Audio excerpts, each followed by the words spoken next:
welcome back. So we've cleaned up a little bit, but I didn't spend too much time cleaning up the surface little board, cake board here, because I know that with more piping on of my final or my crumb coat, it's going to get a little bit messy still even. So I don't want to take too much time to clean that up. And also I forgot to mention when I start off that I'm going to have this not on its final board right now. Right now it's just on a plastic cake board that I'm using, one of those tough boards, or you can wrap a cake board in wax paper or parchment paper or something like that. But we're not going to put it on its final board right now because we're going to wait until it's covered and refrigerated and a little bit hard to put it on its final resting spot so that we don't mess that up too or get chocolate cake stuff everywhere. Okay, so again, like I said before, I'm not a fan of just wiping things on. It's a lot easier to put your icing on piped on. And I know several of you have probably watched all the cake shows out there and everything. So what we're doing right now is called dirty icing the cake. So you just want to put on some icing. And I'm putting on quite a lot. And that's good. You want to start off with a lot. You don't want to have a little bit on there and try to wipe it around to cover everything. And of course, this is our crumb coat, so we don't have to worry about getting our crumbs everywhere, but just to have fewer crumbs and fewer problems, it really is so much easier to pipe it all on there and then smooth it out, and then we'll fix it. Now I am going to be covering this with an orange fondant to make sure that it looks like my pumpkin idea here. You can decorate this with orange buttercream icing, and so if you're going to do that, I would be piping on my crumb coat with the orange buttercream icing and not this chocolate icing. But because I'm using fondant, I can use chocolate icing underneath it, and that will be just fine. Okay, looks like we're going to have to fill up our bag a little bit more here and get some more icing on there. We're almost to the end there, which is really good. And again, this looks like a whole lot of icing, but you really do want to start off with a lot. You'll be taking a lot off, and that will just help us to be able to have enough on there so that I'm not scraping it around too much and possibly digging up more crumbs than I really need. Okay, pipe that on there. And I'm not getting quite to the top, which is fine. I'll go back and pipe some onto the top there. And some parts I'm not getting exactly close together. Again, that's completely fine. It's just a little area. I'm just mostly concerned about large areas like this. I don't want to take my icing spatula and try to smooth it over that and cover that with icing.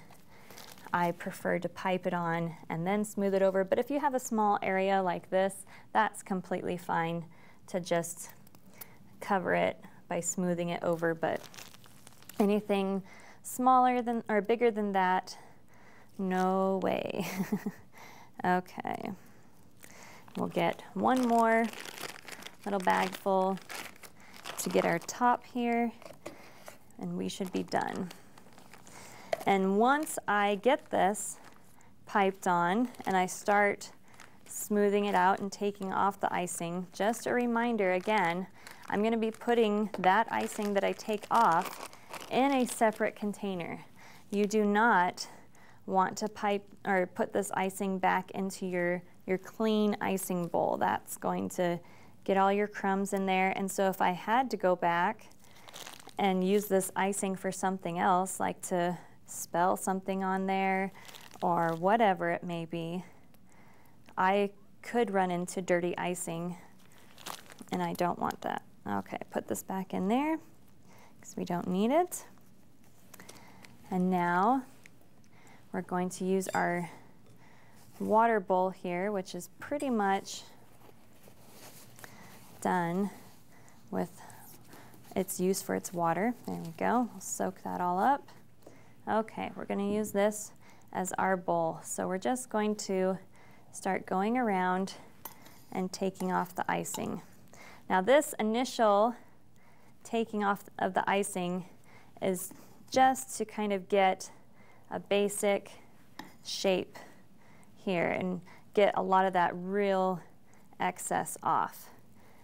I'm going to be using the icing to help make my shape of the pumpkin as well, but for the moment I'm just going to do this initial taking off and smoothing of the icing.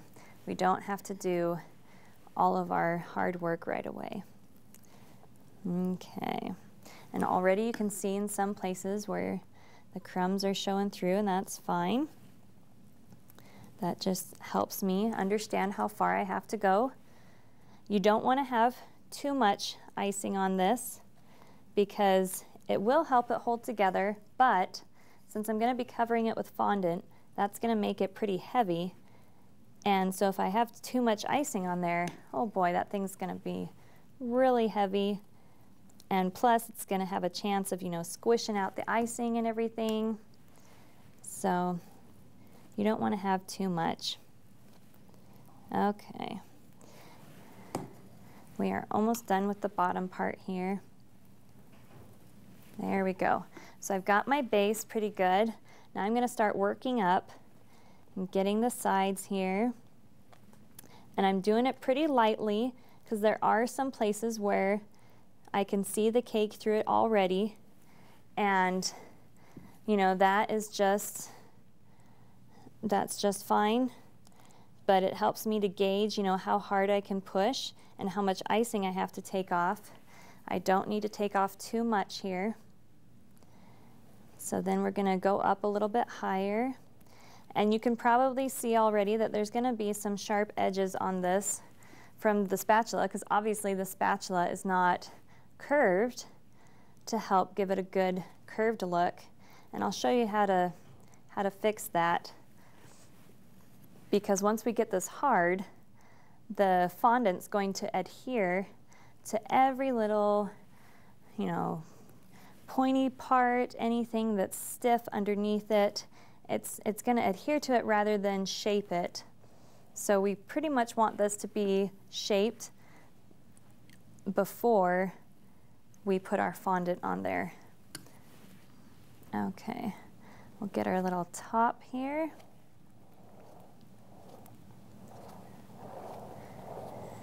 And since I'm going to be putting another little cake on top, I really want to make sure I've got a flat spot on here on the very top so I can put my little cat on top of there.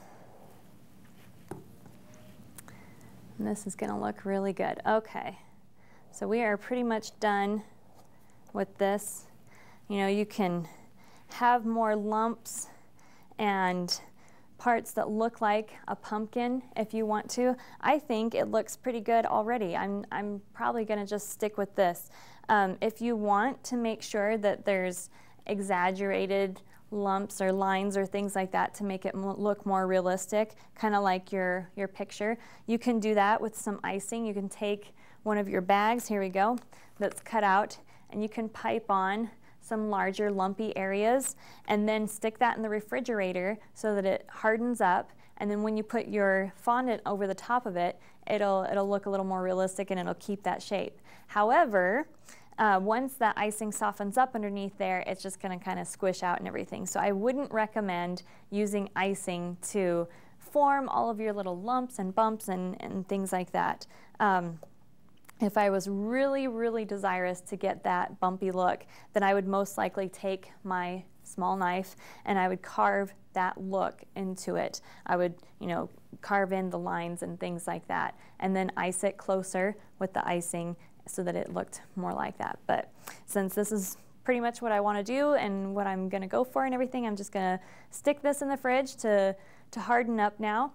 And then we will get our little black cat and we'll ice him while this is hardening up, and then we'll cover it with fondant and put on our black cat and we'll be ready to go. So we'll see you in a minute.